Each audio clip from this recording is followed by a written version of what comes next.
మొదటి సమూయేలు గ్రంథం 7వ అధ్యాయం 12వ వచనం దగ్గరికి రండి. అప్పుడు సమూయేలు ఒక రాయి తీసుకొని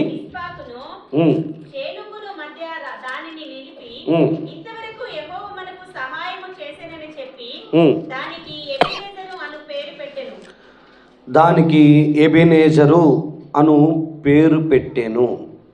ఎంతవరకు యెహోవా మనకు సహాయం చేసెను అని చెప్పి దానికి ఎబెనేజరు అని పేరు పెట్టారు. ఈ నేపథ్యాన్ని కొంచెం వినండి, ప్రసంగాన్ని మనం మాట్లాడుకుందాం.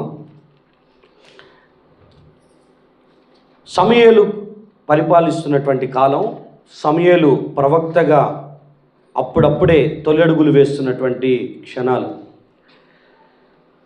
చిన్న వయసులో హన్న మొక్కుకొని పాలు విడిచిన వెంటనే మందిరంలో విడిచిపెడితే ఆనాటి నుండి చివరి శ్వాస వరకు ప్రభు కొరకే బ్రతికి చనిపోయినటువంటి సేవకుడు సమూయేలు.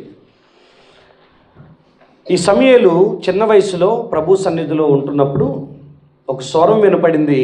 ఆ స్వరం దేవుడిదని గ్రహించి ఒక 3 సార్లు ప్రభు పిలిచినప్పుడు సేవకుడు ఇచ్చిన ఇన్స్ట్రక్షన్స్తో, చిత్తం నీ దాసుడు ఆలకిస్తున్నాడని నువ్వు చెబితే ఆయన మాట్లాడతారు నీతో అన్నప్పుడు ప్రభువుతో స్పందించాడు. ప్రభు ఆయనతో మాట్లాడారు. చిన్న వయసులోనే ఆయనకి దర్శనాలు, దైవ స్వరం వినపడే అంత భక్తిని ఆ చిన్నవాడు మందిరంలో చేస్తున్నాడు. ఆయన భక్తి ప్రభు తను ఏమనుకుంటున్నాడో, భవిష్యత్తులో ఏం చేయదలుచుకుంటున్నాడో అనేది పూర్తిగా వివరించి చెప్పారు. చెప్పిన తర్వాత ఏ దర్శనమైతే వచ్చిందో అదే దర్శనం ప్రకారంగా సమూయేలు దగ్గర ఎవరైతే 2 కుమారులు ఉన్నారో, అంటే మన ఏలి కుమారులు ఉన్నారో, వాళ్ళైనా ఏలి అయినా అందరూ ఒకేసారి చనిపోవటం, యుద్ధంలో ఇశ్రాయేలీయులు ఓడిపోవటం, మందసం అన్యుల చేతికి అప్పగించబడటం జరిగింది. అంటే ఒక రకంగా చెప్పాలంటే ఆధ్యాత్మికంగా ఓటమి ఎదురైంది, కుటుంబాల పరంగా ఓటమి ఎదురైంది. ఆ రాజ్యం మొత్తం కూడా ఓడిపోయి నిరుత్సాహంతో ఉండిపోయినటువంటి క్షణాలవి. ఏం చేయాలో తెలియట్లా.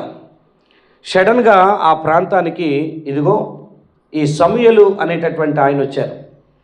వచ్చి 7వ అధ్యాయంలో 3వ వచనం దగ్గర నుంచి మీరు గమనిస్తే ఆయన అంటారు, మీ పూర్ణ హృదయంతో యెహోవా యొద్దకు మీరు మళ్ళుకుంటే, మీరు గనక అన్య దేవతలను, అష్టారోతు దేవతలను మీ మధ్య నుంచి తీసివేసి పట్టుదల కలిగి యెహోవా తట్టు మీ హృదయాలను త్రిప్పి ఆయనను సేవిస్తే, అప్పుడు ఆయన ఫిలిష్తీయుల చేతుల నుంచి మిమ్మల్ని విడిపిస్తాడు. ఇశ్రాయేలులు బయలుదేవత, అష్టారోతు దేవతలను తీసివేసి యెహోవాను మాత్రమే సేవించారు. ఆ తర్వాత పదం చూడండి. అంతటి సమూయేలు ఇశ్రాయేలులందరినీ మిస్పాకు పిలిపించి, నేను మీ పక్షాన యెహోవాను ప్రార్థన చేతునని చెప్పగా, వారు మిస్పాలో కూడుకొని నీళ్లు చేది యెహోవా సన్నిధిని కుమ్మరించి ఆ దినాన ఉపవాసం ఉండి దేవుని వైపు తిరిగి వారి పాపాలను ఒప్పుకున్నారు అని రాసుంటుంది. ఈ వచనాలు ఎందుకు నేను చదివిస్తున్నానంటే, వారు ఏదైతే నష్టపోయారో, మందస్సు ఎక్కడైతే అన్యుల చేతికి చిక్కిందో, ఓటమి ఎదురవుతుందో, అలాంటి సందర్భంలో ఒక సేవకుడు వచ్చి మీరు పశ్చాత్తాపడి ప్రార్థన చేసి ఉపవాసం ఉండగలిగితే దేవుడు మీకు సహాయం చేస్తాడు, మిమ్మల్ని గెలిపిస్తాడు అని చెప్తే వాళ్ళు అలాగే చేశారు. ఆ కింద వచనాల్లో చూస్తే వారు పడిన పశ్చాత్తాపాన్ని బట్టి, సమూయేలు చేసిన ప్రార్థన, వారు చేసిన ఉపవాసాన్ని బట్టి ప్రభు అంట వారి ఎదుట శత్రువులు నిలబడకుండా వారిని తరిమిపోయేటట్లుగా చేశాడంట. ఎక్కడ వరకైతే తరిమారో అక్కడ వరకు వెళ్ళి అక్కడ ఒక రాయిని ఇలా నిలిపి దానికి ఎబెనేజర్ అని పేరు పెట్టారు. ఎబెనేజర్ అని పేరు పెట్టారు. ఈరోజు మన ప్రసంగం ఇదే, ఎబెనేజర్. ఈ ఎబెనేజర్ అనేటటువంటి పదం జాగ్రత్తగా వినండి. 2 పదాల కలయిక. ఎబెనేజర్ అనేది, ఎబెన్ ప్లస్ ఈజర్ అనే పదాలు మనకి రెండింటిని కలిపి పలికే పదం. ఎబిన్ అంటే స్టోన్ అని అర్థం, రాయి అని అర్థం. ఈజర్ అనంటే సహాయము అని అర్థం. అందుకే ఫుట్ నోట్స్లో మీకు ఆ పదం అర్థం కనిపిస్తుంది. ఎబినేజర్ అంటే సహాయపు రాయి అని రాస్తుంటుంది. సహాయపు రాయి. ఒక రాయిని తీసుకొని అక్కడ నిలవబెట్టి సమూయేలు అంటారు, ఇంతవరకు, ఇదిగో ఇంతవరకు ప్రభు మనల్ని కాపాడుతూ వచ్చారు, ఇంతవరకు ఆయన మనకు సహాయం చేశారు అని చెప్పి ఎబినేజర్ అని పేరు పెట్టారు. అంటే ఇది సహాయం చేసిన రాయి, ఇది దేవుని సహాయానికి గుర్తు. ఎందుకు ఆ హద్దు పెట్టాడు అని అంటే ఇశ్రాయేలీయులకి అర్థం కావాలి, ప్రభు ఈ స్థలం వరకు ఆయన సహాయాన్ని మనకు అందించాడు. ఇది ఒకటి. ఇది కేవలం రాయి మాత్రమే కాదు, ఇది వారు చెప్పుకునే సాక్ష్యం. మా దేవుడు మందసాన్ని కోల్పోయి, మేము ఓడిపోయి నిరుత్సాహంలో పడి ఇక మాకు బ్రతికే లేదు అనుకున్నటువంటి క్షణాల్లో మా సేవకుడు చనిపోయి, సేవకుల పిల్లలు చనిపోయి, అందరూ కత్తివాత చేత హతులైపోయినటువంటి ఆ క్షణాల్లో మేము ఉపవాసం ఉండి ప్రార్థన చేసి దేవుని వైపు తిరిగి మేము దేవుణ్ణి వేడుకుంటే దేవుడు మాకు చేసిన గొప్ప కార్యానికి ఇది నిదర్శనం. ఆ రాయి కేవలం రాయిగా కాక అది ఒక సాక్ష్యంగా నిలబడుతుంది. ఆ రాయిని చూసినప్పుడల్లా ప్రభు మాకు చేసిన మేలు ఇది అని గుర్తు చేసుకొని 10 మందికి చెప్పుకోగలిగినటువంటి ఆ గుర్తుగా దాన్ని పెట్టారు. అంటే దీన్ని సాక్ష్యం అని అంటారు. ఇది కేవలం రాయిగా మాత్రమే కాక దేవుడు చేసిన కార్యాన్ని గుర్తు చేసుకునేటటువంటి ఒక జ్ఞాపకం కూడా. సాక్ష్యం మాత్రమే కాదు, ఇది జ్ఞాపకం, ఇది మెమరీ అండ్ టెస్ట్ మనీ. సాక్ష్యం చెప్పగలిగేటటువంటిది, జ్ఞాపకం పెట్టుకోగలిగేటటువంటిది. అంత మాత్రమే కాదు ఇది ఫెయిత్ డిక్లరేషన్. ఇది మా దేవుడు మమ్మల్ని ఇదిగో ఇది మొదలుకొని ఇంతవరకు చేశారు కదా, ఇక మీదట కూడా మా జీవితాల్లో మాకు ఆయన ఎబినేజర్గా ఉండబోతున్నారు అని. హల్లెలూయా. అంటే ఇక భవిష్యత్తులో దేవుడు మాకు చేయబోతున్న కార్యాన్ని మేము ఒప్పుకుంటున్నాం. భవిష్యత్తు మొత్తం ఆయన మాకు ఎబినేజర్గా ఉంటాడు, సహాయపు రాయిగా ఉంటాడు అని ఒప్పుకుంటూ చెప్పిన పదం. ఆ కింద వచనాలన్నీ మీరు చదువుకుంటూ వస్తే ఇక మరలా సమూయేలు పరిపాలించినంత కాలం ఫిలిష్తీయులు ఇశ్రాయేలీల మీద వచ్చి పోరాడటమే కానీ గెలవటమే కానీ ఒక్కసారి కూడా జరగకుండా దేవుడు గొప్ప విజయాన్ని ఇశ్రాయేలీయులకు అనుగ్రహించాడు. హల్లెలూయా. నేను ఎందుకు ఈ పదాన్ని జ్ఞాపకం చేస్తున్నానంటే ఈ 3 వర్డ్స్ని గుర్తుపెట్టుకోనండి. ఇది సాక్ష్యము, ఇది జ్ఞాపకము, ఇది విశ్వాసపు ఒప్పుకోలు. ఈ మూడింటిని సరిగ్గా అర్థం చేసుకుంటే నా ప్రసంగాన్ని నేను ప్రారంభిస్తాను. దేవుడు ఎబినేజర్గా ఉంటాడు, మనకి సహాయం చేసే రాయిగా ఆయన ఉంటాడు, లేదా సహాయకుడుగా ఆయన మనకు ఉంటాడు. ఏ సందర్భాల్లో? ఓడిపోయినప్పుడు, లేకపోతే కుటుంబాలలో నిరుత్సాహం ఏర్పడినప్పుడు, లేదా ఇక మాకు బ్రతికే లేదు భవిష్యత్తే లేదు అనుకున్నప్పుడు, మందసం తీసుకొని వెళ్ళిపోయినట్లుగా ఆధ్యాత్మిక జీవితం కుప్పకూలిపోయినప్పుడు ప్రభు అంట మనకు సహాయకుడిగా నిలబడతాడు అని రాస్తుంటుంది. సో నేనేమంటానంటే ఈరోజు ప్రభు మనకు సహాయం, ఆయన మనకు సహాయం. ఈ 2025 మొత్తం ఇంతవరకు ఆయన నన్ను కాపాడాడు, లేదా ఇంతవరకు ఆయన నాకు సహాయం చేశాడు అని చెప్పే సాక్ష్యం ఒకవేళ మీ దగ్గర ఉంటే ప్రేయర్ అయిపోయిన తర్వాత కూర్చొని ప్రభు చేసినటువంటి సహాయాన్ని 2025 జనవరి 1 నుంచి ఈ డిసెంబర్ 31, 2025 వరకు దేవుడు చేసిన ప్రతి మేల్ని మరువక అన్ని రాసుకుంటూ రండి. అవి కేవలం జ్ఞాపకాలు కాదు, అవి మీ సాక్ష్యాలు. మీరు రాసుకుంటేనే, మీరు ఆలోచిస్తేనే, ప్రభు యొక్క కార్యాలను గుర్తు తెచ్చుకుంటేనే ఇతరులకు వాటిని వివరించగలుగుతారు. మీకు ఒక లేఖనాన్ని జ్ఞాపకం చేయాలనుకుంటున్నాను. 77వ కీర్తన 11వ వచనం దగ్గరికి మీరు రండి. 77వ కీర్తన 11వ వచనం దగ్గరికి రండి. అక్కడ యెహోవా చేసిన కార్యములను పూర్వము జరిగిన నీ ఆశ్చర్య కార్యములు నేను మనస్సునకు తెచ్చుకొందును. నేను అవన్నీ మనసులోకి తెచ్చుకుంటాను. నువ్వు పూర్వం జరిగించినటువంటి ఆ ఆశ్చర్య కార్యాలను నా మనస్సులోకి తెచ్చుకుంటాను. ఎందుకు? అవి తెచ్చుకుంటున్నప్పుడల్లా అవి నా సాక్ష్యం. గుర్తుపెట్టుకోనండి, ఎప్పుడైతే ప్రభు జరిగించిన కార్యాలను గుర్తు తెచ్చుకుంటామో మీకు రెండు విషయాలు జరుగుతాయి. ఒకటి, జరిగిన కార్యాలను సాక్ష్యంగా ఇతరులకి చెప్పుకోవాలనిపిస్తుంది. రెండోది, పూర్వం జరిగిన ఆశ్చర్య కార్యాలను గుర్తు తెచ్చుకోవటం వలన ప్రస్తుతం ధైర్యం కలుగుతుంది. అప్పుడే ఆయన ఆ కార్యాలు జరిగించగలిగినది, అప్పుడే నా జీవితాలు అంత దీవించగలిగింది, ఇప్పుడు నన్ను ఎందుకు ఆయన బలపరచడు అని. బుజ్జక్క నేను గత నెల కూర్చొని ఇలాగే మాట్లాడుకుంటున్నాం. పరిచర్య మొత్తాన్ని ఆలోచిస్తూ ఉన్నాం. ప్రభు చేసిన మేలును గుర్తు చేసుకుంటున్నాం. అక్క మేము మాట్లాడుతున్నప్పుడు అటు నిజామాబాద్ పరిచర్యని ఇటు విజయవాడ పరిచర్యని రెండింటిని మాట్లాడుకుంటున్నప్పుడు అక్క తన అనుభవాన్ని మాట్లాడుతుంది. 28 ఏళ్ళు అయిపోయిందయ్యా నేను విజయవాడ ప్రాంతానికి సేవకు వచ్చి, లేకపోతే 28 ఏళ్ళు నా సేవా జీవితంలో ఎన్నో అనుభవాలను దేవుడిచ్చాడనంటే వింటూ ఉన్న ఉదయపూట 5 గంటల టైంలో అక్క ఒక మాట చెప్పారు. మీరు నమ్మండి, ఆ గదిలో అక్క జరిగించినటువంటి పరిచర్య ఒక చిన్న గదిలో కిరాయికి తీసుకొని ఒక ఆడ మనిషే జీవితాన్ని ప్రారంభించింది, సేవని.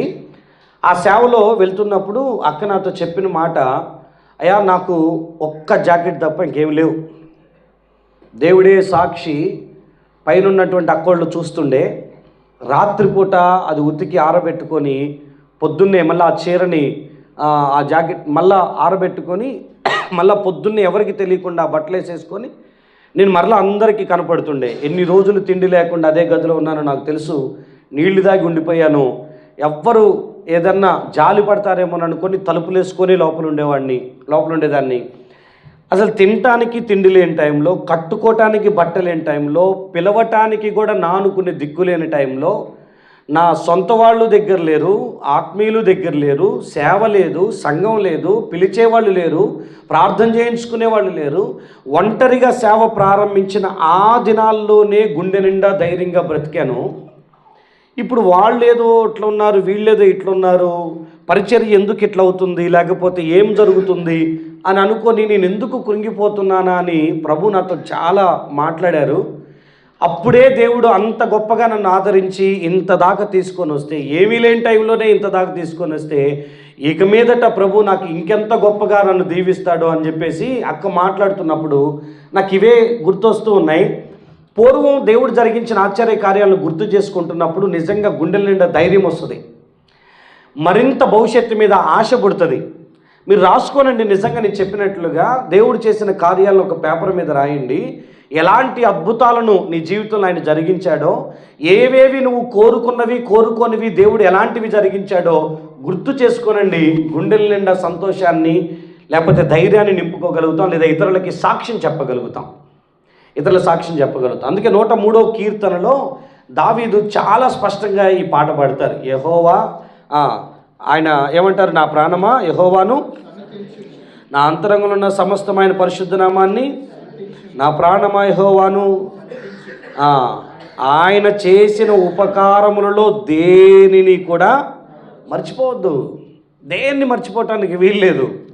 నా జీవితంలో, నా పిల్లల జీవితంలో, నేను చేసిన ప్రార్థనల జీవితంలో, నా భర్త విషయంలో, నా భార్య విషయంలో, నా అప్పుల విషయంలో, ఆర్థికపరమైన ఇబ్బందులు ఎదుర్కొంటున్నప్పుడు, తినటానికి కూడా లేని టైంలో, కట్టుకోవటానికి కూడా లేని టైంలో, నిలువ నీడ లేని టైంలో, ఆదరించే వాళ్ళు లేని టైంలో, చుట్టుపక్కల ఉన్న వాళ్ళందరూ నన్నే టార్గెట్ చేసి మాట్లాడుతున్నటువంటి ఆ క్షణాలలో దేవుడు నాతో ఉండకపోతే, దేవుడు నాకు సహాయం చేయకపోతే, ఈ కార్యాలన్నీ దేవుడు జరిగించకపోతే ఏమైపోతుండేనో అన్నట్లుగా వాటిని ఆ సహాయప్రాయిని సమూయేలు తీసుకెళ్ళి అక్కడ పెట్టి ఎబినేజర్ అని పెట్టుకున్నాడు. ఇంతవరకు నాకు ఆయన సహాయం చేశాడు.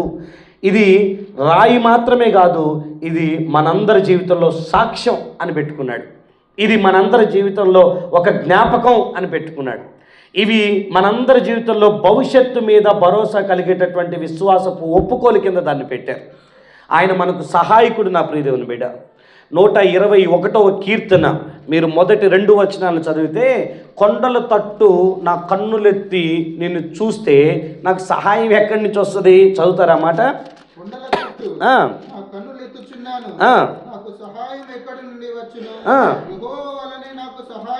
దావీదుకి లేదా యాత్ర కీర్తన రాసినటువంటి భక్తిపరుడికి చాలా క్లియర్గా అర్థమైన విషయం ఏంటంటే, కొండల తట్టు చూస్తే నాకు సహాయం కలగదు, యెహోవా వలన మాత్రమే నాకు సహాయం కలుగుతుంది.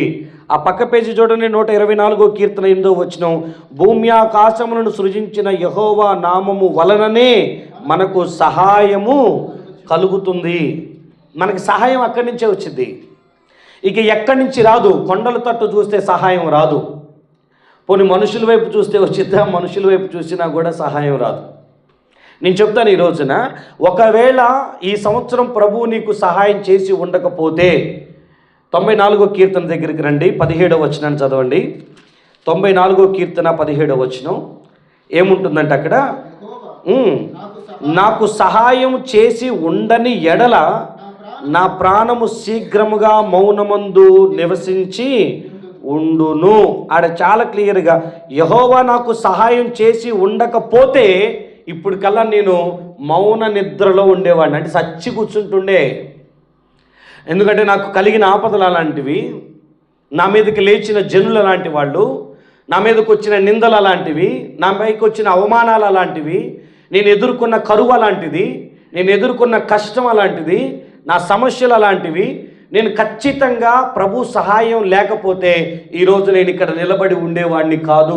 ఇది ఆయన పాటలో రాసుకున్నటువంటి పదం, ఆయన సాక్ష్యం అది. ఈరోజు నేను ఈ మాట అంటున్నాను, ఆయన సన్నిధిలో ఈరోజు మనం ఉన్నాము అని అంటే ఆయన సహాయం చేసి ఉన్నారు కాబట్టే ఇంకా మనం సజీవుల లెక్కలో ఉన్నాం, ఇంకా ఆపదలన్నిటి నుంచి విడిపించబడి క్షేమంగా మనం బ్రతకగలుగుతున్నాం. దీన్ని ఒప్పుకోగలిగేటటువంటి మనస్తత్వం మనకు ఉండాలి. వాళ్ళు దేవుని సహాయాన్ని గుర్తు చేసుకుంటున్నారు, వాటికి ఒక గుర్తును పెట్టుకున్నారు. ఇది సహాయం, ఇది మన సాక్ష్యం, ఇది మన విశ్వాసం, ఇది మన జ్ఞాపకం అని పెట్టుకున్నారు. దాని మీద పాటలు రాసుకున్నారు. మీరు 115వ కీర్తన దగ్గరికి రండి, 9వ వచనం, 10వ వచనం, 11వ వచనాన్ని మీరు గమనిస్తే ఆయన 3 వచనాల్లో పలికినటువంటి పదాన్ని మీరు గమనించండి. 9, 10, 11. ఇశ్రాయేలీయులారా యెహోవాను నమ్ముకోండి, ఆయన వారికి సహాయము,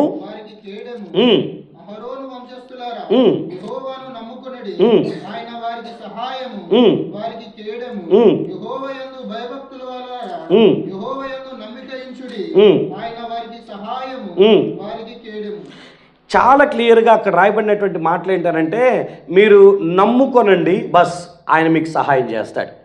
మీరు నమ్ముకుంటే ఆయన మీకు సహాయకుడిగా ఉంటాడు అనేటటువంటి పదాలు. ఇశ్రాయేలులారా నమ్ముకోండి, అహరోను వంశస్థులారా నమ్ముకోనండి, ఇదిగో ఆయన మీకు సహాయం, ఆయన మీకు సహాయం, మీకు కేడెం, ఆయనే మిమ్మల్ని దాచేది, ఆయనే మీకు సహాయం చేసేది అనే పదాలు అక్కడ రాసుంటాయి. బైబిల్ మొత్తంలో కూడా ప్రభు మనకు సహాయం చేస్తారు అన్న పదాలు కోకొల్లలు ఉన్నాయి. అయితే దేవుని వైపు చూసే కన్నుల కంటే 121 కీర్తనలో భక్తుడు అన్నట్లు కొండల తట్టు చూసేటటువంటి వాళ్ళే ఎక్కువ. కొండల తట్టు చూస్తే సహాయం దొరకదని వాళ్ళు పాటలు పాడి మరి మనకి నేర్పించినా మనం మాత్రం అట్టే చూస్తూ ఉంటాం. ఎక్కడి నుంచి సహాయం కలుగుతుందా అని, ఎక్కడి నుంచి సహాయం కలుగుతుందా అని చూడండి. కీర్తన 108, 12వ వచనం, 108వ కీర్తన 12వ వచనం, మనుషుల సహాయము ఏమవుతుంది? వ్యర్థం. శత్రువులు జయించుటకు నీవు మాకు సహాయం దయచేయము. దేవుని వలన మేము శూర కార్యాలను జరిగించగలుగుతాం, మా శత్రువులను అనగదొక్కేది నువ్వే. మనుషుల సహాయం మాకు వ్యర్థమైపోతుంది, మాకు అసలు దేనికి పనికిరాదు. మాకు సహాయం నీవైతే శత్రువులను కూడా మేము అనగదొక్కగలుగుతాము అనేటటువంటి పదాలు వాళ్ళు రాశారు. విలాప వాక్యాల దగ్గరికి మీరు రండి. ఒకవేళ మనుషులు, రాజులు, అధికారులు, సామంతుల యొక్క సహాయం కొరకు మనం ఎదురు చూసేటటువంటి పరిస్థితుల్లో ఆ సహాయాన్ని ఎలా పోల్చారో మీకు అర్థమవుతుంది. 4వ అధ్యాయం 17వ వచనం, విలాప వాక్యాలు 4వ అధ్యాయం 17వ వచనం. వ్యర్థ సహాయము కొరకు మేము కనిపెట్టుచుండగా మా కన్నులేమో క్షీణించిపోతున్నాయి, రక్షింపలేని జనము కొరకు ఎదురు చూచుచుంటిమి అని అంటారు. చాలా క్లియర్గా రాయబడిన మాట.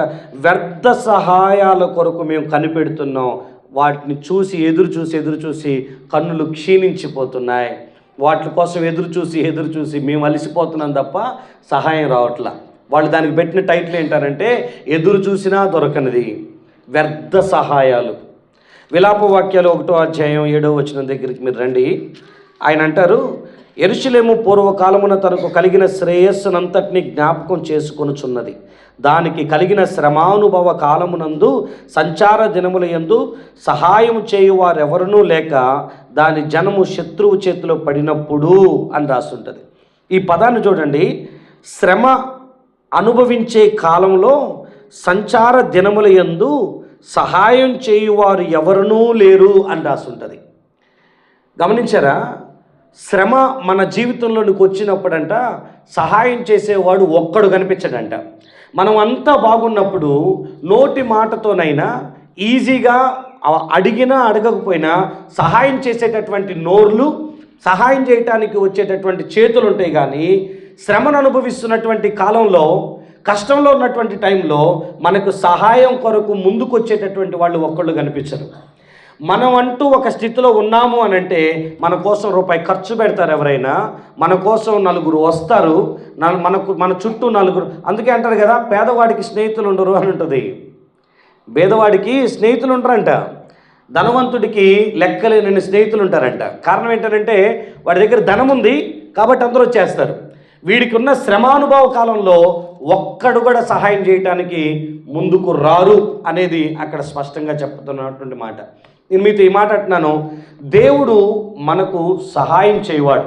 41వ అధ్యాయం యెషయా గ్రంథం 10వ వచనం, 13వ వచనం, 14వ వచనాన్ని మీరు చదువుకుంటూ వస్తే అక్కడ చాలా స్పష్టంగా దేవుడిచ్చిన వాగ్దానాలలో ఆయన మనకు సహాయం చేస్తాను, నేను సహాయం చేస్తాను, భయపడాల్సిన అవసరం లేదు, దిగులు పడాల్సిన అవసరం లేదు, నీ చెయ్యి పట్టుకొని నిన్ను నడిపించేవాడిని, నీకు సహాయకుడిని నేనని ఎన్ని మాటలు మాట్లాడతారు. చదువుతారా? 10వ వచనం దగ్గర నుంచి 10, 13, 14. నేను నీతో చెప్పాను, నీకు తోడై ఉన్నాను, భయపడకుము, నేను నీ దేవుడై ఉన్నాను, నీకు సహాయం చేయువాడను నేనే, నీతియగు నా దక్షిణ హస్తముతో నిన్ను ఆదుకొందును, నీ మీద కోపవాడి వారందరూ సిగ్గుపడి విస్మయందెదరు, నీతో వాదించువారు మాయమై నశించిపోయేదరు, నీతో కలహించువారు నీవు వెతుకుదువు గాని వారు కనుగొనలేకపోదు, నీతో యుద్ధము చేయువారు మాయమైపోదురు, బావులదురు. నీ దేవుడైన యెహోవాకు నేను భయపడకుము, నేను నీకు సహాయం చేసేదనని చెప్పుచు నీ కుడి చేతిని పట్టుకొని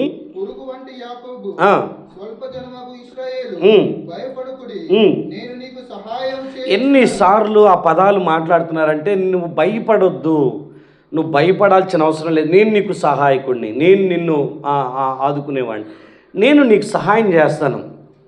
మనుషుల సహాయాలు వ్యర్థమైపోతాయి, మనుషుల సహాయం కోసం ఎదురు చూస్తే కళ్ళు క్షీణించిపోతాయి తప్ప మీ జీవితంలో సహాయం దొరకదు. అది వ్యర్థ సహాయాలు, మనుషుల సహాయం వ్యర్థము అని బైబిల్ చెప్తున్నా కూడా మనం ప్రభు సహాయం కొరకు ఎదురు చూడకపోతే కష్టమవుతుంది. ఈరోజు ప్రభు మనకి ఎబినేజర్గా ఆయన మనతో మాట్లాడునుగాక. మోకరించండి, చిన్నగా ప్రార్థన చేసుకుందాం. 12 అవుతుంది. ఓ చిన్న మాట ప్రార్థన చేసుకుందాం.